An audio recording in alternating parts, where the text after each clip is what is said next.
Military action would certainly be an option. Is it inevitable? Nothing's inevitable. It would be great if something else could be worked out. We would have to look at all of the details, all of the facts, but we've had presidents for 25 years now. They've been talking, and the day after an agreement is reached, new work begins in North Korea, continuation on nuclear. So I would prefer not going the route of the military, but it's something certainly that could happen. Our military has never been stronger. We are in a position now, and you know the new orders. You see the numbers just like I see the new numbers. It's been tens of billions of dollars more in investment. And each day, new equipment is delivered, new and beautiful equipment, the best in the world, the best anywhere in the world, by far. Hopefully, we're not going to have to use it on North Korea. If we do use it on North Korea, it will be a very sad day for North Korea. It is a major leap. In addition to the size of the bomb itself, it makes it possible for the North Koreans to load it on long-distance missiles like the ICBMs. And so it is a game changer. I remembered the line from the Hindu scripture, the Bhagavad Gita. Vishnu is trying to persuade the prince that he should do his duty, and to impress him takes on his multi-armed form and says, "Now I am become death, the destroyer of worlds." I suppose we all thought that one way or another. Another factor which has played big on the market, and that is North Korea. President Trump said yesterday military action is not the first choice in a range of options that the U.S. is considering. Joining us now, John Bolton, former U.S. ambassador to the United Nations and a Fox News contributor. Mr. Ambassador, do you think we should strike first? Well, I think the use of military force is obviously not the first option, and there are diplomatic plays yet to be undertaken, not with North Korea itself, but with China. But ultimately, I do think we've got to look very carefully at the use of a first strike, because North Korea is determined to keep this capability of deliverable nuclear weapons, and I think it is unimaginable, as Chairman of the Joint Chiefs of Staff, General Dunford, said a few weeks ago, unimaginable to leave North Korea with that capability. So that means diplomacy will not work. In the end, it has to be the military. Basically, that's your position. No, my position is that if diplomacy doesn't work and there are precious few options left, then I think when you judge your outcome to be the safety of the United States, then I think a preemptive strike is necessary. And I might say this is not a radical doctrine. I had an op-ed in the New York Post yesterday where I quoted Franklin Roosevelt in a fireside chat he gave on September the 11th, 1941, 2 months before Pearl Harbor, 60 years to the day before the 9/11 attacks, when Roosevelt said, "When you see a rattlesnake poised to strike, you do not wait until he has struck before you crush him." Military action would certainly be an option. Is it inevitable? Nothing's inevitable. It would be great if something else could be worked out. We would have to look at all of the details, all of the facts, but we've had presidents for 25 years now. They've been talking, and the day after an agreement is reached, new work begins in North Korea, continuation on nuclear. So I would prefer not going the route of the military, but it's something certainly that could happen. Our military has never been stronger.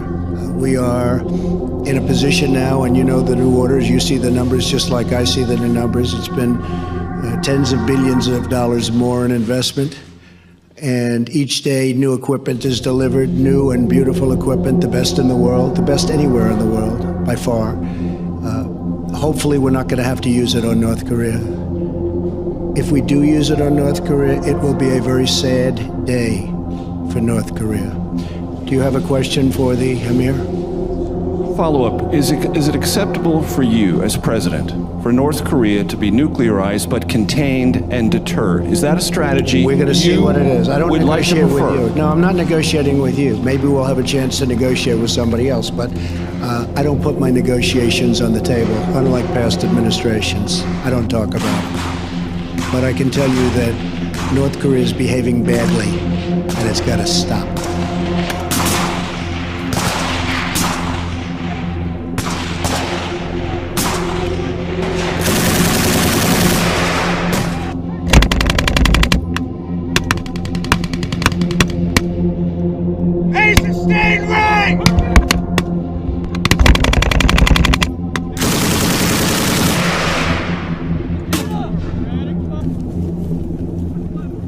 We are not looking to the total annihilation of a country, namely North Korea. But as I said, we have many options to do so. Breaking overnight, North Korea reportedly on the brink of another ballistic missile test. Former senior CIA intelligence officer Tony Shaffer is set to meet with intelligence officials later this month, but he joins us first to discuss this escalating threat. Good morning to you, Colonel Shaffer. So basically, I want you to break down what happened with regard to the hydrogen bomb and how that compares to what we consider a run-of-the-mill atomic bomb. In other words, why is this so much more severe? Yeah. Simply put, it's an order of magnitude more severe regarding the explosive effects. We figured out in the early 50s how to essentially do what we call a hydrogen enhancement to a weapon. We don't know for a fact that the North Koreans have mastered this. I mean, again, it's a two-stage explosion, a fission-fusion explosion. The fission goes off, fusion hits in. It is a order of magnitude. Hiroshima was 15 kilotons. We're talking about upwards of 100 to 1,000 kilotons above that. So this is a very severe, very important step forward if they've mastered it. The components look about right regarding the photographs, but we just don't know at this point. Right. So what does the U.S. response need to be? Needs to be a very stern, looking them square in the eye, saying this continued menacing of the allies in the region and us is not acceptable. I mean, we have to now accept the fact that Hawaii and other elements of the eastern seaboard could be hit by a nuclear weapon, and more importantly, the homeland could be hit easily by what we call an EMP, electromagnetic pulse weapon. Right. North Koreans have acknowledged the fact they're looking at this for the first time. And again, your audience can Google this. Something called Starfish Prime back in 1962 was our first experience with it, where this blast over the Pacific took out the power grid in Hawaii. It would be far worse today because everything we do now is electronically based, and it would be very severe. I'm going to ask this question. Sure. And I'm sitting in a chair here in New York, so I am not obviously involved. You heard all the pundits say, you know, there's no good solution here. But at the end of the day, we need to come up with a solution. Right. What is that solution going to be? Well, the solutions that have been tried in the past were feckless. Look, we've been on this path since 1994 and the so-called framework agreement by President Clinton. Doing the same thing over and over again, expecting different results is insane, and we have to stop that. So what we have to do now is lay out what we are not willing to accept and then enforce it. John Bolton spoke before about the fact that the Iranians are involved. We need to hold the Iranians accountable. People talk about how the North Korean program has been basically expanded quickly. It's because of the money we gave the Iranians got sent over to the North Koreans. Next, right. China. We got to hold China completely accountable. Look, this is one of those areas where we actually have more leverage over China to do the right thing than we think.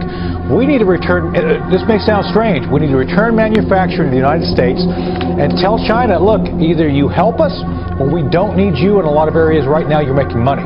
So we've got to look at all the things we can do to influence the North Koreans. The Chinese, the Iranians are both things we should do. And then most importantly, to basically make it very clear, the moment anything happens to any interest, you hit something, you hit Guam, you hit Japan, you're going to suffer a big price, and that price is going to be paid by Kim Jong-un. He personally will have to pay that price. Lieutenant Colonel Shaffer, final question. Sure. How does this end?